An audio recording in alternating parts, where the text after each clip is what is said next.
ছাত্র ভাইদের ন্যায্য অধিকার আদায়ের জন্য আমরা গার্মেন্টস শ্রমিক আমাদের ছাত্র ভাইদের ন্যায্য অধিকার আদায়ের জন্য রাস্তায় নেমেছিলাম। অনেকদিন আমরা সহ্য করেছি, আমরা অনেক দেখেছি, আমাদের পিঠ এখন দেয়ালে ঠেকে গেছে। এই সরকার আমাদের বাঁচতে দিবে না।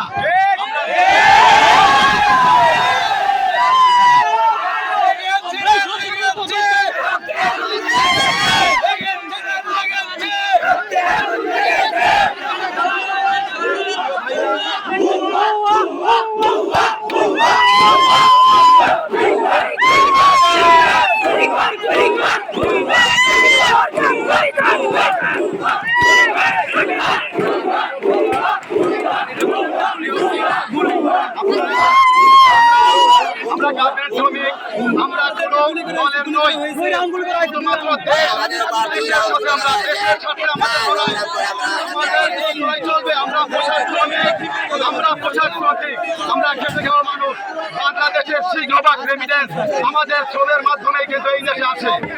আমরা দেখেছি আমাদের ভাই, আমাদের সন্তানদের উপরে, ছোট ছোট বাচ্চাদের উপরে কিভাবে নির্বিচারে গুলি চালিয়ে যায় বাংলাদেশের স্বৈর সরকারের পুলিশ বাহিনী।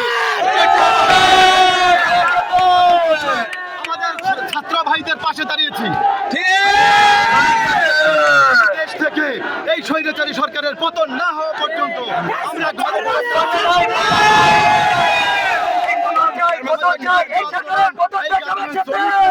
আন্দোলন চালিয়ে যাবে ইনশাআল্লাহ।